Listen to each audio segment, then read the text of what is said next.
to this month, September, the Colorado Renewable Energy Society. I am the speaker this week or this month. I'll be talking about climate change. How do you want to pay? But we'll be hearing plenty of that in a moment. This is the Denver chapter of the Colorado Renewable Energy Society. Our mission is to create a carbon neutral Colorado powered by 100% renewable energy, to transition Colorado to a new energy economy that is 100% renewable through education, engagement, and creating network opportunities across Denver communities. We value renewables, emerging technologies, efficiency, diversity, inclusion, and community. CRES is a statewide, nonpartisan, nonprofit 501c3 membership organization. I'd like to take a moment to thank some of our sponsors that make this organization possible. These are gigawatt and megawatt members. We have the Poudre Valley REA, Vista Engineering Group, Solaris Energy, Platte River Power Authority, Moss Adams, Kelly Government Solutions, and Siddons Instruments. Our kilowatt members are ARS Solar, Branch Architectural Studios, Bright Sense, Colorado Green Building Guild, Sandbox Solar, Helio, COSA, and Terranexum. Also want to draw attention to some upcoming events that CRES is having. The Northern chapter in Fort Collins is presenting a speaker named Reza Nadima, who's an assistant professor at CSU. He'll be talking about designing materials. He's a materials engineer, I believe, up there. Designing materials and systems for decarbonizing the fuel and water industries. That'll be next week on September 24th at 7 p.m. It's going to be in person at Odell's in Fort Collins. Also that week on September 26th will be a panel. It'll be co-hosted by both CRES and NECO. It's going to be a hybrid event. It's a panel of homeowners who will be describing their experiences with energy conservation, heat pumps, and rooftop solar. I'm also very pleased to announce some possible growth or changes in our Denver chapter here. Starting with our holiday party in December, we're going to test drive out the Odell's location, which is over in 5 Points. We have our holiday party there, and then our first event will be in January. We're going to host it there as well. The Alliance Center has really worked out great. They've got great facilities, great technology for us. It's a good location. Their mission aligns with our mission. So it's been really great, but we're trying to, those of you who've attended before have heard me talk about wanting to grow community, create networking opportunities and so on. We're hoping that the access to beer and libation will maybe be an additional incentive. We're also, for the first few months, we'll be offering with a cap free beer. Come early, bring friends, hang out with your friends, stay for engaging conversation or a topic, and then or engaging a piece, and then hang out afterwards and talk about the ideas that were discussed. All right, we'll go ahead and launch into the presentation. As you can see, the title of this presentation is Climate Change. How do you want to pay? One of the main takeaways I wish for you all here today is to get you to think about the costs of climate change and the different pathways we have to address this as a problem. Some choices we make will cost more, some will cost less, but we're not getting out of this cheap. One way or another, we're going to pay for this. Part of what I'm addressing here is I'm sure you've all had experiences. If you're here, you're probably already concerned about that. You've already familiar with some of the solutions that we've been talking about. When I've talked to some of my friends and family and things, and I tell them about some of the wonderful solutions that are proposed here, I'm usually a lot of encouragement. They say, great, but it sounds kind of expensive. And they're right, a lot of these solutions are expensive, but business as usual is going to cost us more. So that's one option we can do. We can continue to, on the course that we were at, depending on fossil fuels, maybe investing a little in fossil fuels. But that's going to be potentially devastatingly expensive, right? So we're not getting out of this thing cheap. And that's the worst possible path that we take. We could we know from the studies that have been done by the IPCC and various climate scientists, a variety of different governmental agencies have studied this, that we know it's going to get expensive. It's not really a cheap way out of this. We know that fossil fuels will cost us. So that's option number one, right? So option number two is what I observe to be the path that we are currently on. What seems to be happening right now, as I watch the legislation that's being proposed and passed and this sort of thing, is our legislative leaders are pursuing incremental progress, ad hoc solutions here and there, passing legislation here and there. I do think that'll work, and eventually we will get there. What I don't know is if we'll get there quickly enough. Will we meet our emissions goals? So in order to avoid the worst effects of climate change, we're supposed to reach zero emissions by 2050. Some people say 2040. It varies with who you consult with, but that's just to keep us within 1.5 degrees centigrade and 2 degrees centigrade. And we only avoid the worst case scenario for climate change. And we don't know if this incremental approach, piecemeal approach, ad hoc solutions here and there will make it. So that's a pretty big gamble for something so risky. Do we want to take that chance? Again, we will eventually make it, but in time to meet those emissions goals, I just don't know. There's a third option. We can do something bold, take some large steps, something more dramatic to fundamentally alter the economy upon which our society is currently driven. It's currently driven by fossil fuels, obviously. So we need to change the underlying financial structures. This is essentially what we're talking about, is different ways of financing this transition to a new energy economy. So we can do something bold. And what I'm proposing here, we're going to be talking about carbon pricing. That's one such bold maneuver, bold plan that we could adopt.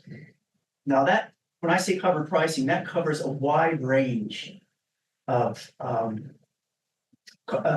there's a menu of carbon pricing options out there. This evening, I'm going to focus on one of those, something called fee and dividend, or sometimes called carbon dividends. The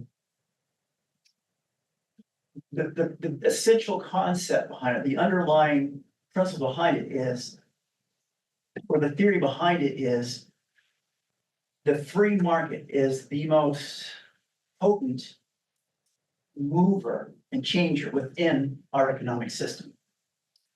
It affects change the most quickly and the most dramatically. So it's one of the more potent economic forces we have, the free market, when we're talking about the economies. So but the problem with the current free market is it's not functioning properly. What economists say is we have inefficiencies. Economists attribute this inefficiency, this unintended consequences of pollution that result from all the fossil fuels. They attribute this to misinformation, incorrect information, or bad information in the marketplace. The belief is if we provide the marketplace with the correct, the accurate information, the best information, it will correct itself. Now, we're already providing reports, so that's clearly not what they're referring to. So what kind of information are these economists referring to? The only language that the economy and consumers understand is price. So we're introducing pricing now. So what we want to do is inform the market by encoding climate risk or pollution risk into the carbon price. If we understand the full risk of the fossil fuels, we will encode that into the price of the carbon, and thereby the market will be informed about and make more informed decisions and choices. So that's the essence of what we're going to talk about. So let's just a little about who I am. You already know my name and so on. I'm the chair here of the Denver chapter of CRES. But I'm also, I volunteer for Citizens Climate Lobby, which is another volunteer organization. They're a nationwide organization of volunteer lobbyists. So several times a year, we go to DC or we meet online to lobby Congress. We advocate for various climate policy. We let them know what our priorities are. We listen, we build relationships. So that's what I do in the evenings. Now, let me tell you about my day job. I work for an insurance company.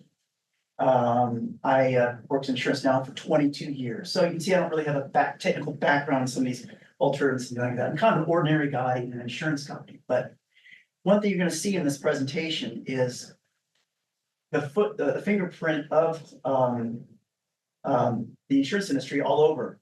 That's where I get my data from, which I think is a pretty good source for data here because insurance industry's lifeblood, if you will, is understanding risk and understanding data. They live or die by how well they understand the risks that are out there, and they are very concerned about climate change. So this is a very staid, conservative organization that takes it seriously. So a lot of the data I'm pulling from comes from there. But that's not my personal reason. My personal reason for being here is, I'm now, I've got 2 adult daughters. They're grown, they're launched, they're taking care of themselves. They're on, both of them are in career paths that they are really happy about. So my job is done. I can really do nothing else for them. But there's one more thing I can do for them. And that's do something about climate. This is the last big thing I'll ever be able to do for them because they don't need me otherwise. So I want to ensure that they have a future. I've had a good life. I want to make sure that they have a future as well. So I'm trying to ensure their future. All right. Here's our agenda. We're going to talk about the problem, which is the cost of climate change. And it's going to cost us something we're not getting out cheap. So I don't want to go down the usual doom and gloom scenarios here, but I do have to define the problem. We talk about a solution, which is the Bogovian tax. That's the fee and dividend thing I was talking about. We're talking about a specific piece of legislation that has been introduced into Congress, the Energy Innovation and Carbon Dividend Act. Talk about the support that it has, as well as the challenges that it faces. All right, let's talk about the problem. What's it going to cost us? I'll try to move through these slides quickly because we already know that climate change isn't going to be, a pretty sight. So whenever we start talking about money and costs, I like to put things into perspective. A good place to start. When I start tossing all these dollars around, using this as kind of a reference point to get a sense of the scale we're talking about. So the gross domestic product of the U.S. and I think this is 2022. It's $25 trillion. I think in 2023 it went up $1 trillion, so it's 26 trillion. So when I throw these numbers around, kind of use that as your point of reference. This is an insurance term, primary peril versus secondary peril. That's how the insurance companies talk about perils, the general class of perils, right? Primary perils are the headline news, the things that make the front page. Hurricanes, Hurricane Katrina, Hurricane Maria, front page news. These are large scale events. They're catastrophic. They tend to be single standalone events. And the vernacular for this, it's a named storm that qualifies as having a name. These are events like we've already mentioned, Hurricane Katrina in 2005, that cost $25 billion. Hurricane Harvey in 2017, $20 billion. Hurricanes Maria, $25 to $30 billion. But now we're into fires. Paradise Fire in 2018 cost $160 million to fight it, and $16.5 billion in damages. 2019, Australia was on fire. That was $4.4 billion to fight it, and $103 billion in structural damage. Cameron Peak Fire, just west of Fort Collins, $13 million to fight it, $100 million in structural damage.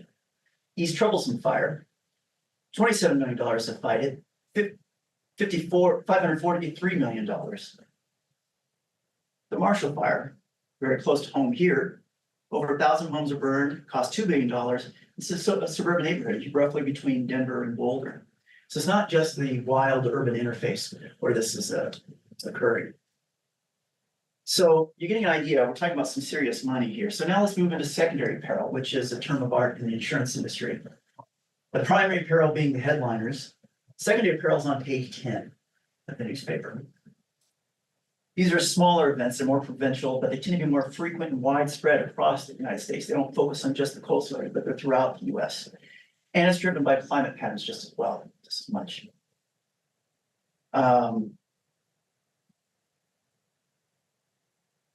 So you're familiar with some of these things. They're not quite as dramatic, but it's the hailstorms that come through.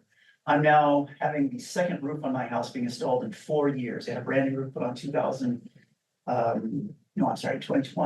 And now I'm having to have a new roof on. And this is happening more frequently around Denver. Tornado risk.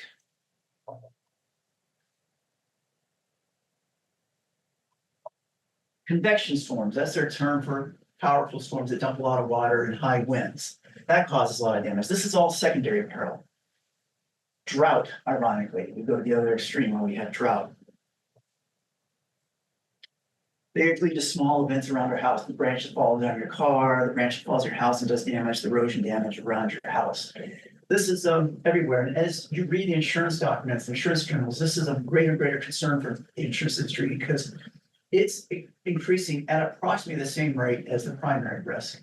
So when they talk about hurricane damage, that's not the only problem. There's another whole area of risk that's growing at the same rate.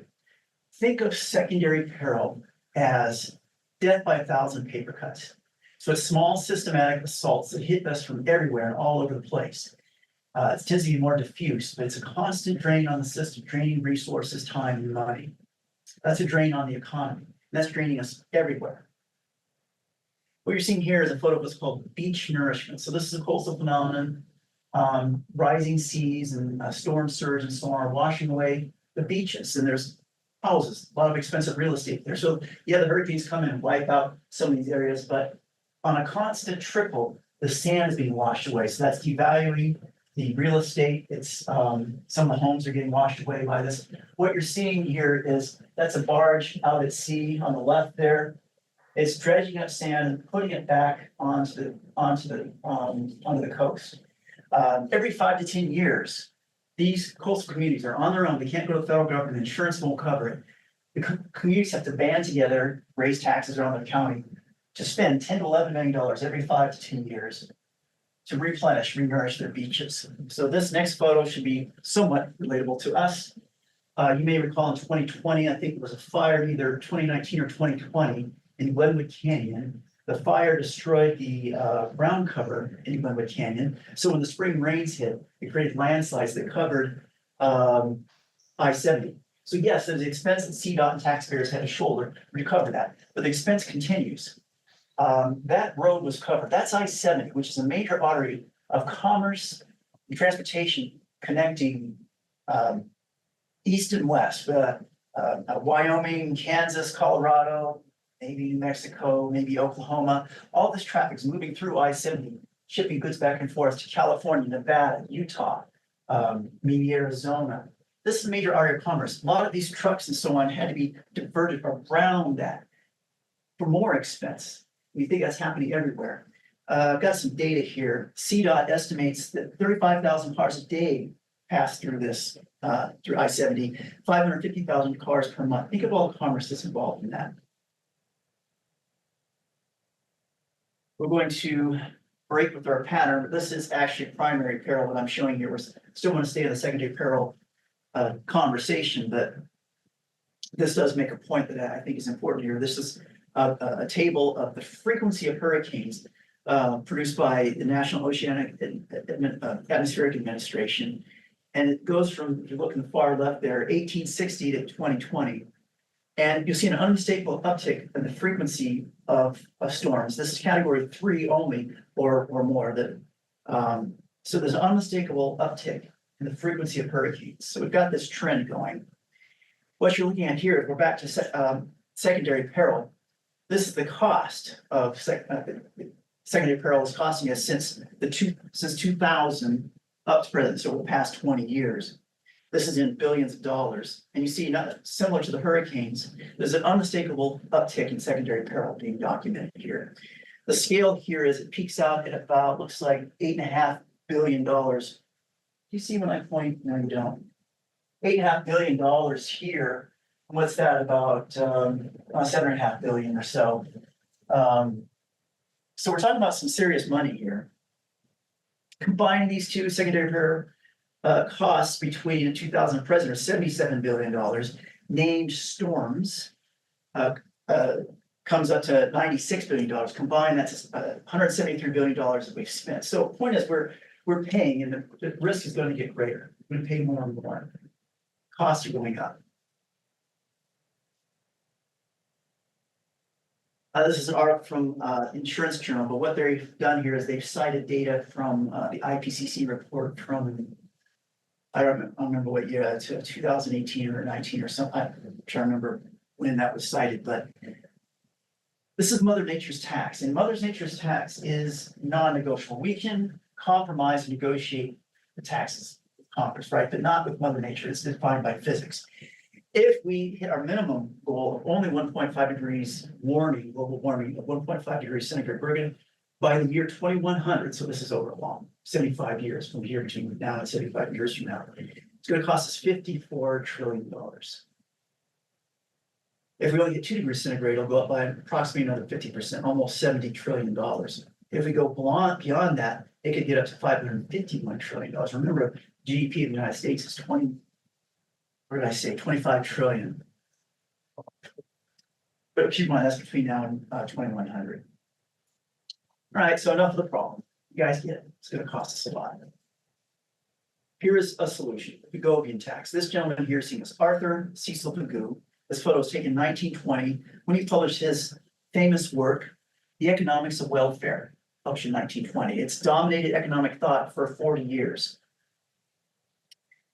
So it's quite appropriate this idea from the 1920s applies now, because when he's developing his idea, isn't it? Oh, wait, before I get into that, this is his theory, the Pagovian tax, which is, that's how the economists explain it. I confess, I don't know what that says, but this is what it means. Make bad things cost more so that bad things will help pay for harm. But in more professional language, put a price on the negative externalities of a product to reflect the true and full cost to society. When he developed this idea, this is where he was living. This is London in about 1920. This is the Industrial Revolution, was thereabouts in the height of the Industrial Revolution. There's a great deal of prosperity created by this cheap energy source, which was coal. Coal was used to heat water, produce steam, and drive the factories. So goods could be produced at scale using factory machines cheaply and widespread. So there's a lot of wealth being generated. But it produced this phenomenon called pea soup fog. London already had a naturally occurring fog. It was known as London fog.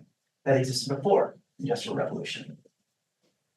But with the Industrial Revolution, the soot in the air would chemically interact with that fog and turn it green and make it thick and thicker. And so we get this pea soup fog. Here's another photo of what factory areas look like. They produce, like I said, a lot of goods that benefit a lot of people, a lot of jobs, a lot of prosperity, a lot of cheap and expensive goods. Those are the goods, right? Those were part of the business owners, the factory owners model, the business model, they to produce goods and profit and jobs for everyone.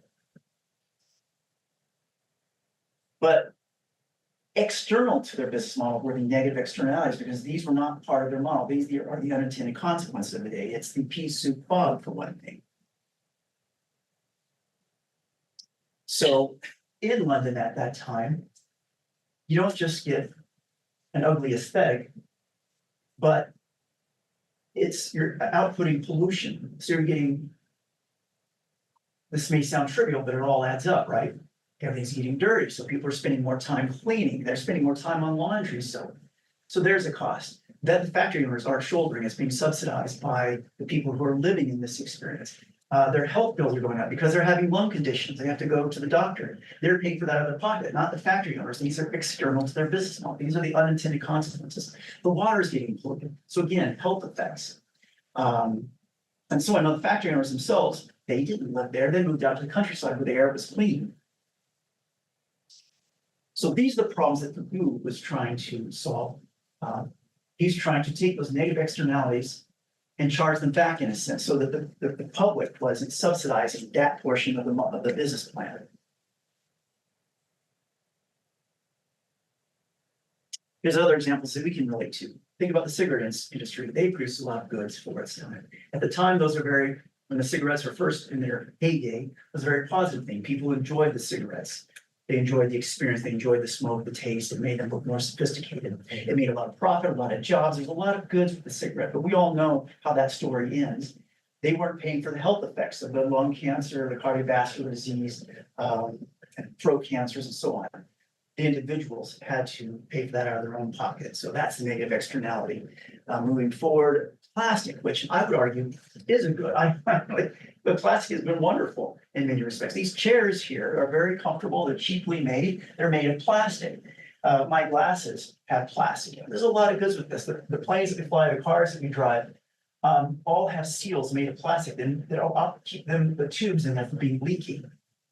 Our food is preserved under plastic. There's a lot of goods, but then there's the negative externalities, the unintended consequences, the islands of plastic that are forming out in the ocean. They just swirl around. Apparently, this stuff never, they don't decompose, but they fragment into smaller and smaller pieces. They accumulate on islands. So now, this plastic enters the food chain, and you and I are consuming up to a credit card size worth of plastic annually into our bodies every year. With what we don't know what effects that produces. And of course, we're here to talk about fossil fuels. It produces pollution, stinky stuff, right? But the other negative externalities are the unintended consequences of the catastrophes. That the oil companies, they're getting the profits, but they're not. Who's paying for these effects? It's the folks in New Orleans in 2005. It's the folks who live up in the mountains who are suffering all these wildfires. So we're trying to take those negative externalities, fold them back into the business owner's business plan in a manner of speaking. We're not just going to charge it back to the businesses, though. It will be widespread. So here's how the moving tax reminder of what it is: to put a price on the negative externalities of a product to reflect the true and full cost to society. So that's the principle. Let's get into some specifics now. So in the preceding slides, we talked about the costs and we talked about a solution, which in principle is we want to encode, in a sense, the true risk of these products and put it back into that product so that we aren't having to shoulder that. So here's a piece of legislation that attempts to put the Gubian tax in action into our economy. HR 5744, which has been introduced into Congress. It's the Energy Innovation and Carbon Dividend Act, or EICDA. There it is. It was introduced by Representative Ted Deutsch, a Democrat out of Florida, 22nd District, and it has a lot of supporters, co-sponsors. Chart. That number's wrong. It's 5744. I think that's out of date. Anyway, so here's how this piece of legislation works. We want to put a price on carbon at the moment that it is processed at the refineries per proportion of carbon content that fossil fuel contains.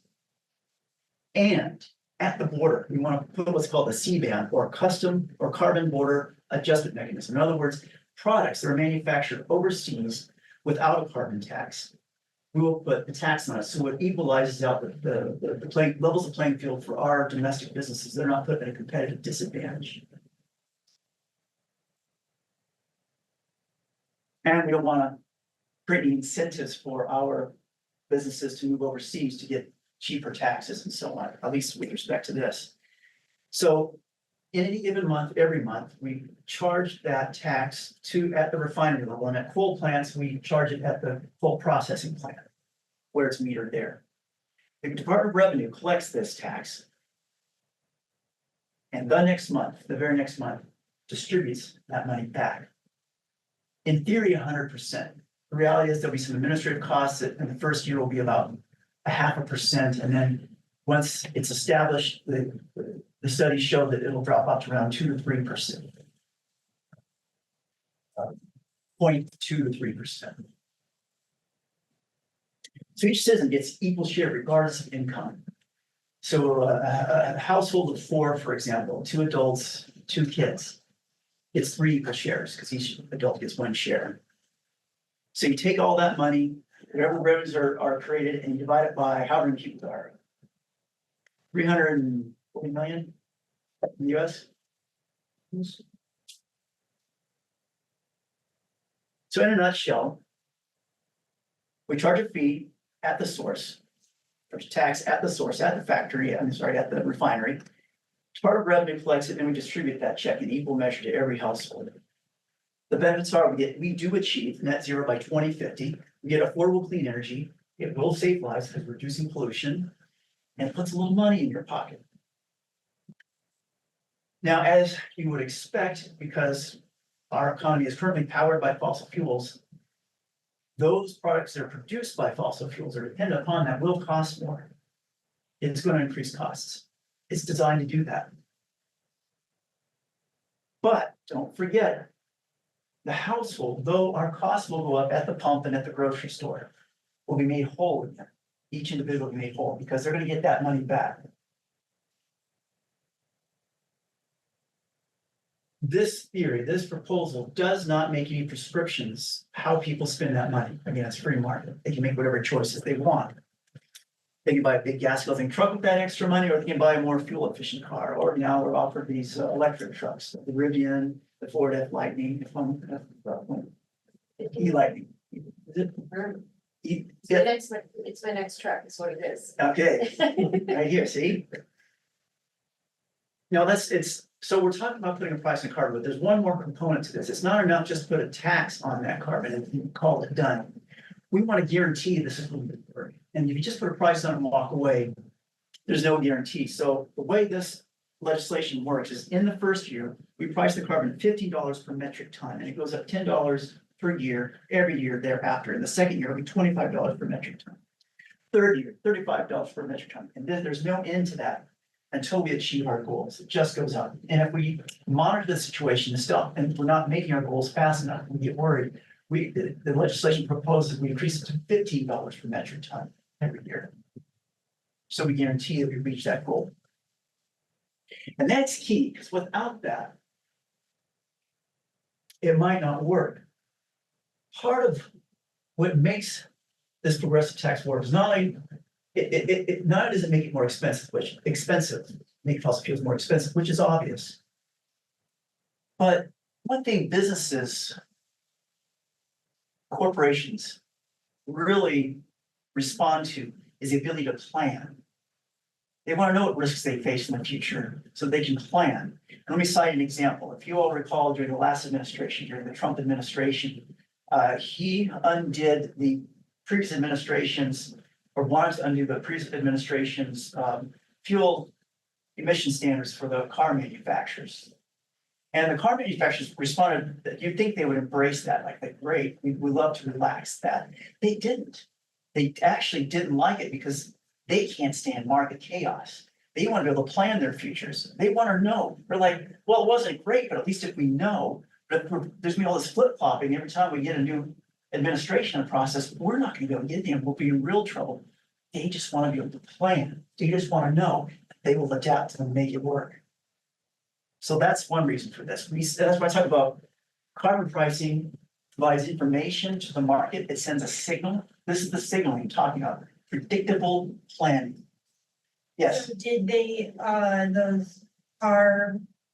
the manufacturers, did they just stay with the old administration, or did they accept Trump's new relaxed model? I think they accepted it, but they did complain. They didn't want that. Did they end up changing it to? Like, I think because of relaxing? California is such a big market, it put them in between a rock and a hard place. California was not going to relax its standards. I think Trump tried to put pressure on California to do that, but I don't think that was ever resolved. So I think ultimately they kept the standards as they were because California was such a big market. And as California goes, they have to define the rest of the market. And they figured it'll switch back to the old, more stricter standards eventually, so instead of us flip-flopping. Yeah. They need continuity. Business continuity is just essential to businesses. It's an interesting scenario because the way the federal law works is that emissions are supposed to be governed at, like, tailpipe emissions are supposed to be governed at the federal level. But California some decades ago got like a waiver so that they could set their own emissions on tailpipe emissions. And then subsequently, states have. They've somehow like attached themselves to California's waiver, so they somehow apply and say like, can we like, I don't know what the like legal term for it is, but. But so there's like several states now, maybe like 12 states, I think Colorado included, that kind of operate under California's waiver. And the Trump administration tried to basically not renew that waiver that California has. And that didn't end up happening, so. Okay, all right. Thanks, Vince. All right, so here's one of the studies, the fee and dividend plan that's being proposed here. This is the Columbia study conducted, I forget when, but it compares the costs and benefits in the year 2020 with the year 2030, so a decade apart. Gas in the first year is expected to cost 12 cents a gallon more per gallon and 90 cents per gallon 10 years later. Electricity is supposed to be increased in cost by 1 penny per kilowatt in the first year and 3 pennies in the 10th year. Expenditures for a typical household between $200 in the first year and $1,410 in the next decade. Now, the benefits are it generates $73 billion in revenues the first year and $410 billion in 2030. Each adult will receive $255 in that first year and $1,440 in the 10th year. So you can see they come out slightly ahead. Now let's apply what happens to people in different income brackets. Remember, everyone gets the same size check. So someone in a higher income bracket has a larger carbon footprint, right? Their house is bigger, it takes more energy to make their house, it takes more energy to heat it and cool it and so on.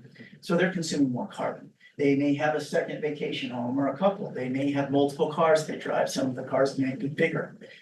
They travel more, which increases their carbon footprint, and they consume more goods. They're going to receive $2,794. Someone in a more modest income bracket, a more ordinary income bracket, probably has only one car and maybe 1,500 square foot house, 1,000 foot square house, a couple thousand, whatever, small house. So their carbon footprint is smaller. They're going to receive that same size check. They're going to feel the benefit more than that person who consumes a lot.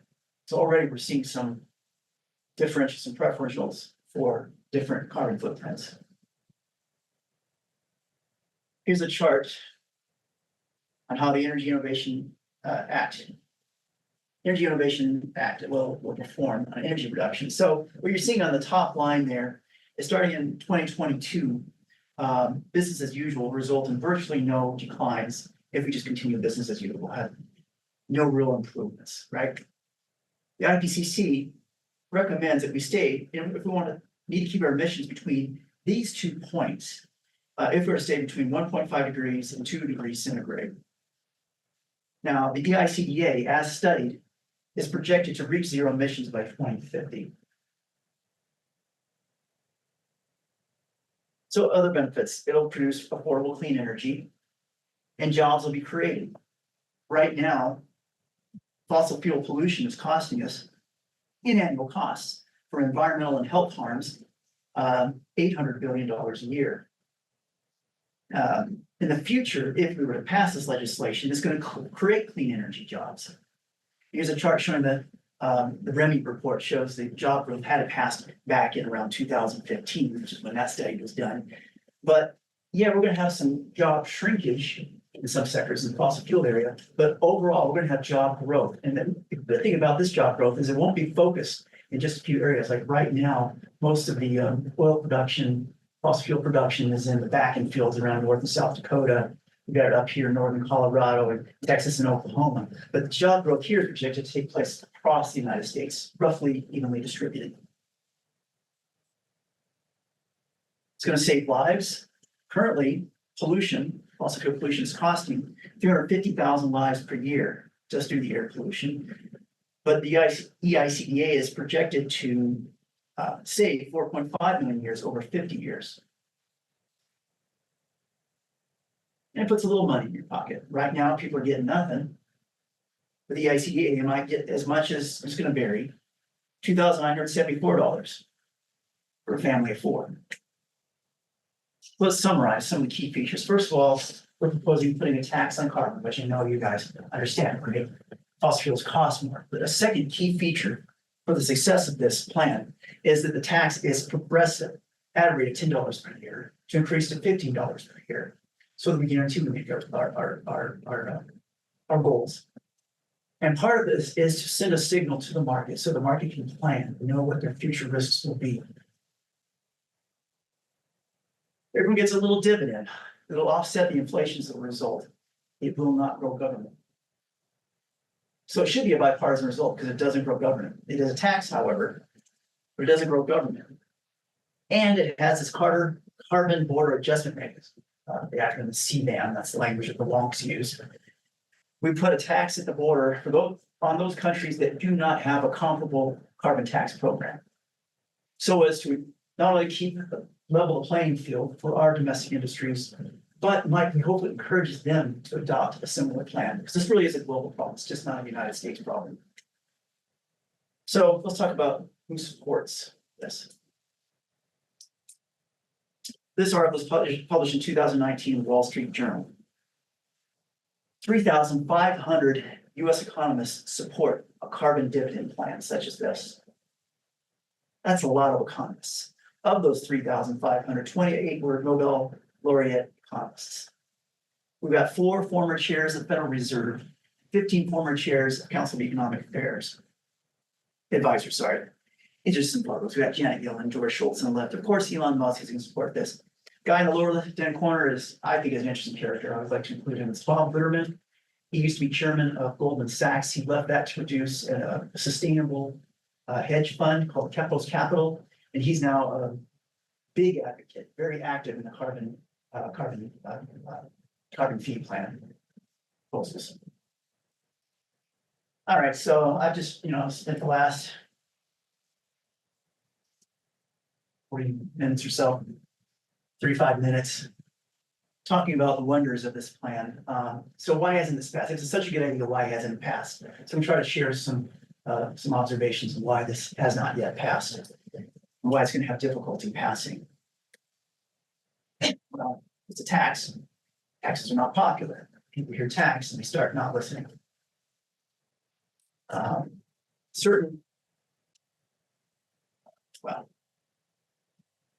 Also, when people hear taxes, they fear increasing costs, and it will. It's going to increase costs. It's designed to increase the costs of goods that depend upon fossil fuels. It's going to increase taxes. That raises people's anxieties. They think, oh God, I'm going to go pump. How much am I going to pay? How much is it going to cost to heat my homes? It's an understandable concern. Now, we were discussed, they'll be offset, made whole again by the dividend. But do they feel that? I don't know. There's a messaging problem here. We have to, if this were to pass, we'd have to really push the dividend.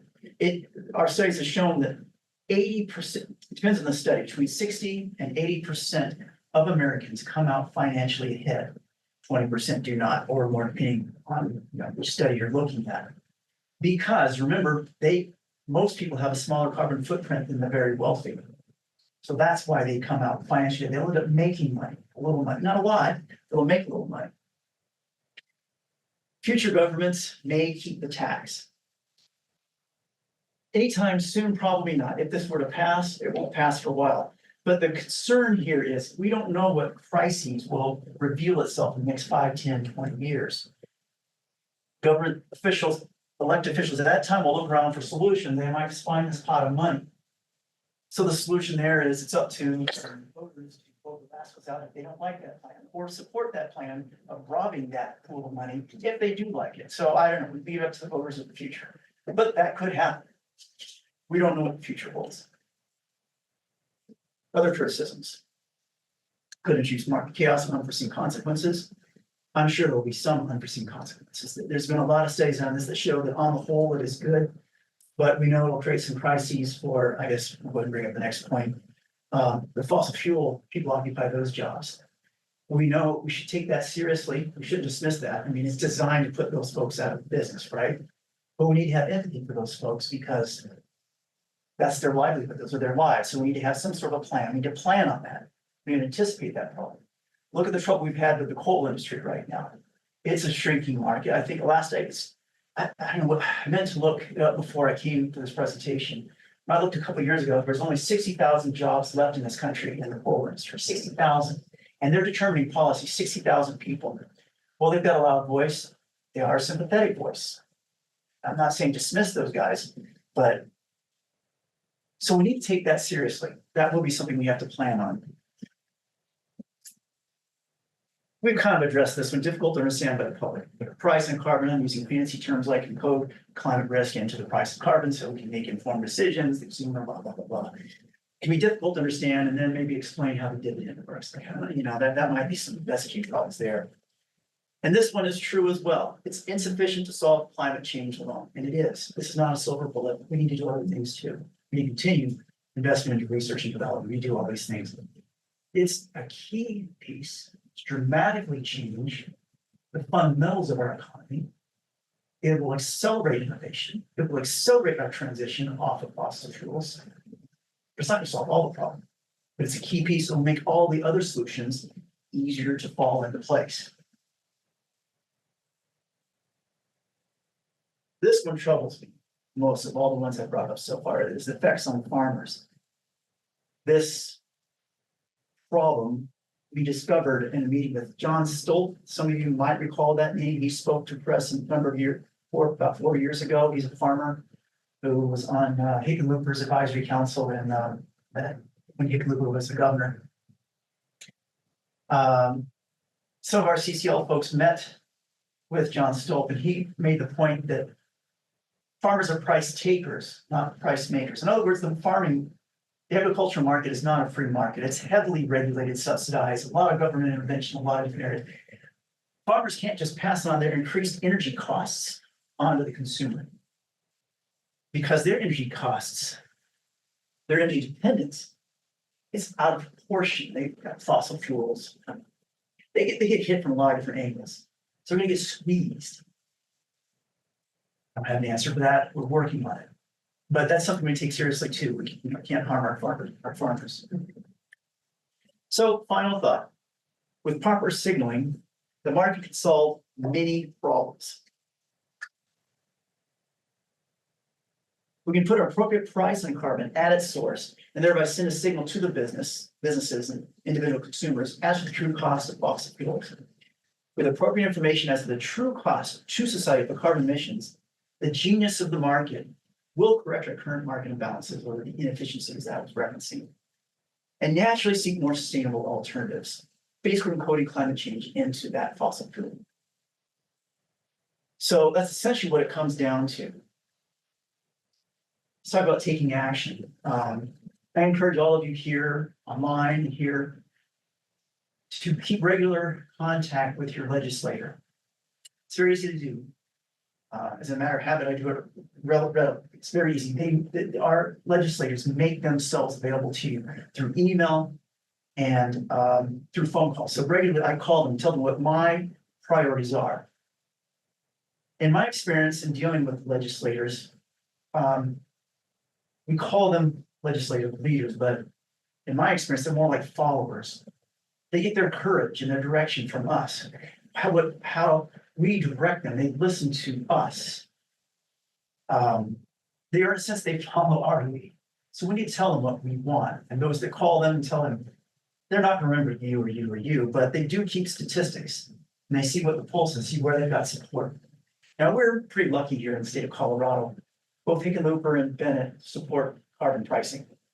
If something comes to vote, they'll probably vote for it. DeGette does too. I think Nagoose does. I'm not sure about, I'm drawing a blank on some of the others, but so we're in pretty good shape with respect to that, but still give them the courage. And whether you like this plan or not, doesn't really matter, but I do encourage you to contact them and tell them what your priorities are. We've talked about a lot of really good ideas here at CRES. Tell them what your priorities are. Support battery storage, support whatever it is you feel strongly about. Let them know. Hear from you. And by the way, I like to give this presentation to anybody who will listen. Think about what groups you belong to. If you like this presentation, get my information, invite me to that group. I'm happy to give the same talk. So that's all I've got. What's the status of the bill right now? I mean, what you had is a couple years old. Is it like in some committee somewhere? Did it ever come to the floor? Yes, exactly. It's stuck in a committee somewhere. It's been introduced annually, just about every year. I'm frankly don't know if it's been introduced this year or not, but it's, I know it is stuck in committee, whatever the case is. We've got a climate caucus that is entertaining it. It's kind of just, it's stuck. Last year, during the Inflation Reduction Act, we had an opportunity to, we thought to include it in the Inflation Reduction Act. There was some discussion. We had some glimmer of hope in that setting. It was ultimately dropped, and then the word on Capitol Hill right now is it's really not going anywhere at the moment. It's not dead. It's still supported. It's not going to happen this year, and probably not next year. But in the next few years, we might still build some. What we need is grassroots support for any of these actions that we talk about in CRES. To get any sort of climate action, it's going to take grassroots support. So we need to build this groundswell. So. Why, I'm curious, yeah, why did you pick this carbon pricing scheme over others that are out there? What do you like about this one versus?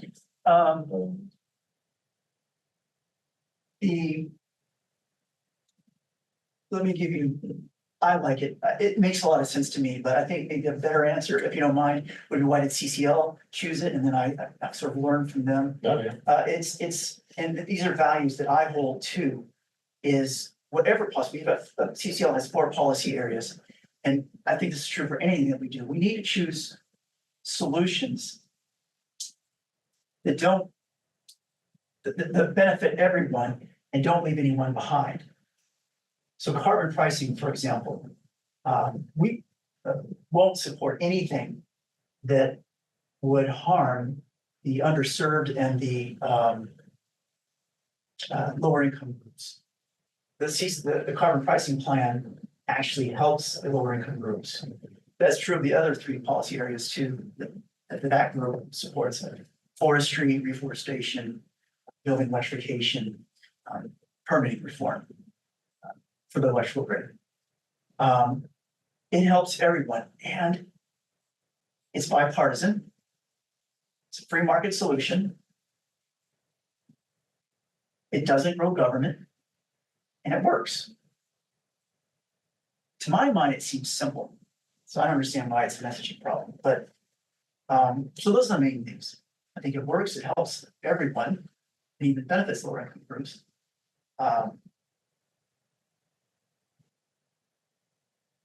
That's effective. So. Yes. Do you not see an impact on, I think that's important to minimize the impact on middle and lower income groups, but with an overall increase of the cost of goods, essentially, because everything requires energy, would that not increase the cost of goods to everyone, including lower and middle income? It will. Yes, you're correct. Your intuition is exactly right. The groceries for lower income groups will go up just as much as but they'll also, the theory behind it is that the dividend makes them whole. So yeah, they're going to spend a little more at the grocery store, but the next month they're going to get that check back. And they'll be replenished once again. So they're made whole. Now, there could be an argument made that delay could be harmful to them because we generate funds 1 month. We distribute those funds, but meanwhile, the price goes somewhere else. So there may be this sort of thing going on. But no, we think they'll be made whole again. And as it turns out, the studies show that the lower income groups actually get more money back than they put in. It's the richer folks who get less money back. Right, in theory, right. Yeah. Yeah, I thought that would have been interesting to see if there was like some calculation, like some estimate of like how much, like what's the net? So it's like the wealthier individual, they're receiving, almost $3,000 a month, but they're probably paying some $1,000 a month. Right. That would be interesting. Because I think that's the key, right? Is what you're saying? So is that like that low income groups are actually gaining money and high income groups are losing money. So a little bit, it's kind of a redistribution scheme as well as like a carbon tax to try to discourage fossil fuels. Right, when you put it that way, some groups might take offense to that. I mean, I think You you're know, right, strike redistribution from the Right. record. I didn't say that word, but but I think it would have that effect. Yeah. I would like to see those numbers myself. That would be a very interesting study to see. You have to break it down by income bracket, I guess, among the wealthy, the top 5%, 10%, 20%, and see.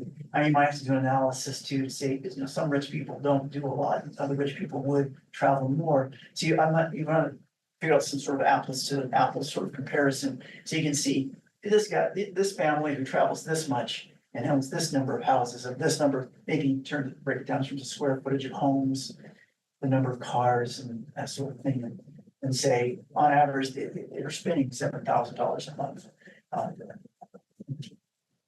fossil fuels or something like that. Yeah. That would be very interesting. I'd like to see that, actually. yeah, I feel like it would be somewhat fairly straightforward to do that, because Yeah, like we know that they're using more carbon, like just based on their consumption. Right? yeah, And so if it's you have a dollar amount per, you know, metric ton they're producing, we're like assuming that, you know, the fossil fuel company is going to pass that on to the consumer, which they will. Yeah. So if it's $15 per metric ton, then it's like, all right, how many metric tons are these individuals producing per month or whatever? I'll have to look into that. That's actually a really, maybe incorporate that in the presentation. Sorry, you have a. There's a question on Zoom, so Yes. All right, yeah, I like the idea. I'm all for it. I'm just thinking a little bit about the challenge in rolling it out. I mean, to do this federally across the board, it's gonna affect all kinds of parts of the economy. I'm not surprised there's resistance, especially if oil and gas lobby is against it. I'm wondering if there's ways to test it on a smaller basis, like do the same thing, but just on gas tax, for example. Oh, Collect more gasoline tax and then redistribute it to the citizens in a city or in a state. this does not answer your question, but there's some similar types of things that have been done. California has, you pay a lot of taxes for gas there, and you buy, gas costs $8 a gallon or something there. And they also they have one of the highest per capita uses, introduction of electric cars.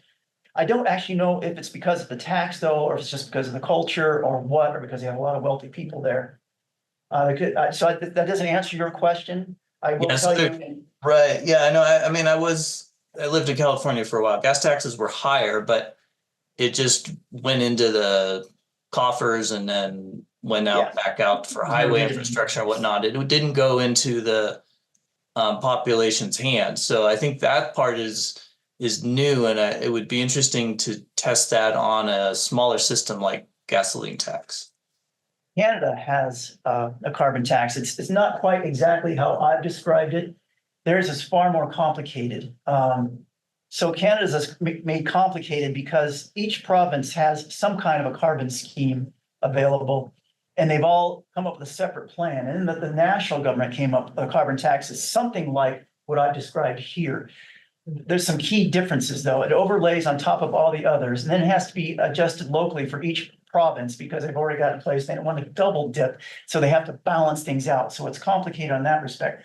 The other thing is, what I proposed this evening was a dividend that's paid out the next month. And the way it works in Canada is it's paid out in the form of a tax write-off or tax discount at the end of the year, which makes it unfortunately invisible. So people are like, what? I'm told the Canadians say, we're getting it, but they don't quite know they're getting it. Some didn't even know they had it. Nonetheless, they have found that their emissions have been dropping. Is that for some other explanation? But the general consensus is they're attributing at least to this tax. So that is somewhat of a test. It's not satisfactory. I will tell you, I'm not satisfied by that report. But I know there's something, they have tried it. And so because now even the opposition who opposed that plan is now on board with it. So I'm hopeful that Canada will then maybe revise their plan and make it resemble more of what I've discussed this evening. We'll have to wait and see. That's still being debated.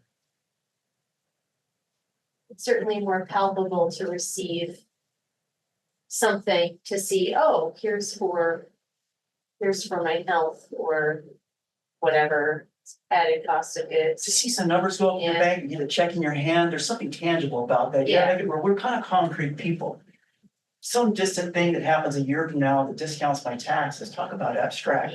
In fact, that's part of the problem that climate change has in general. It's already kind of abstract. Nobody can see climate change. If you look at a graph, wow, we've got to change climate. But anything you have to look at a graph to see is hard to sell and get action on. It's uniquely designed for us to fail at this. That's why we have to be really vigilant. So. It seems like the mechanics of doing it on a monthly basis is way more difficult than doing it on a yearly basis. Like, so perhaps maybe you start with on a yearly basis, because that's how everybody knows how to do taxes. Because I think what you're going to be asking a bunch of companies to do is essentially file taxes every month, which is, I mean, they have people that are working all year long to like figure out how to file taxes in the United States, because it's really complicated to file taxes in the US. So that's why I'm wondering, like, yeah, you don't get that sort of immediate benefit, which is nice, but like we know how to distribute a check to every American. Like we did it during COVID. It's not, We have That's not an an issue issue, in right? place and administration to distribute. Yeah. Anyway, sorry, I cut it. but yeah, I feel like maybe. Yeah, if it might be easier to do on a yearly basis, and yeah, I think the issue with the Canadian one is if it's like a tax credit. You know, you have a bunch of people here that don't file taxes, so it's like, do they see that money? I think what you'd want is everybody to get a check. And so, yeah, I wonder if that's maybe a better initial path forward. Before we like figure out how to do it on a monthly basis. Although I see the benefit of the monthly basis for sure. I'm told the administrative transition to develop the administrative infrastructure for sorting that out. And distributing those checks won't be that difficult, but it doesn't seem to me like it would be. That's just what those people who analyze this, I say, it's not gonna be that big of a deal, but it seems like there would be more administrative stuff we'd have to work out. I mean, we already have the mechanism for cutting checks. That part I think will be easy, but that's not the hard part, is dividing it by 350 million, figure out 340 million, and figure out who those people are and where they are. That's another problem. I'm thinking now of the COVID checks. There was so much fraud of dead people getting, COVID checks and people manufacturing identity. So are we gonna have a fraud problem where people are gonna make up people and invent people? Yes. I'm a fraud investigator. I said I work for an insurance company. But what I do for the insurance company is I'm a fraud investigator. So I'm always thinking about fraud. So I don't know, you go down that road and. It's probably a smaller number, it will happen regardless, but it's probably an inconsequential number on the grand scheme of things. Unfortunately, you're probably right. But the primary news will highlight that as this is a flawed system because 0.0001% of this is fraud. When you multiply whatever dollars by 350 million, then you take that 0.000 whatever percent of people who are committing the fraud. And then you add that up, all of a sudden, we're talking $10 million or $20 million. Meanwhile, in military defense spending, we're spending this and that, and we're now. It's nothing. Yeah. Are you familiar with entropy pricing? No, I don't think so. What is it? I don't know, well, I guess it's more of a theory of basically pricing everything based on the entropy that it creates in the environment. It's carbon pricing but probably more in depth. Explain that to me again. So are you familiar with entropy? The I know the concept, concept, yeah, that's a, second things law run of down, thermodynamics, oversee yeah. energy. Everything will continue to break down until we are just a blob of particles, essentially. Atoms. Yeah. Spread, But infinite light years apart.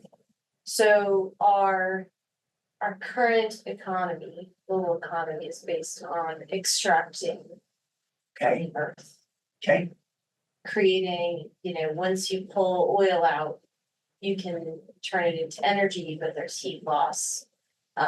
You can turn some of that energy back into useful products, but ultimately you are losing usefulness out of that raw material continuously. okay, Matter got it. how you, even if you recycle it or make it into something new, you still have to add energy into that thing and you'll never get the full original matter back in use. There will always be losses. So entropy pricing would be that the light that we experience, the carbon, everything has a cost to it that's associated with how much destruction it causes. Okay, Read the book. yeah, it sounds, It's called entropy. so, It's an interesting concept that I've been exploring kind of in this question of how do we solve climate change? Well, we solve climate change by changing our accounting system to value the things that we find valuable and to price them appropriate to the destruction it causes on the environment that we require to live in. you're reminding me of the circular economy a little bit here. Although I think your point is the circular economy ultimately would fail. Is you have to introduce new something, energy and resources at some point in that circular economy. Yeah. Which you always will, like we will always, no matter how sustainable we are, we will always be moving towards destruction. We just hope we wanna We just wanna do it slower. either die before the sun runs out or Yes. move on to another solar system. Yes, You know, yeah, we wanna do it in like 100 million years, not 100 years. so as long as we have a burning sun, at least we can Yes. import new energy. But To some degree, yeah. Thank you. thank you all for coming. Appreciate it.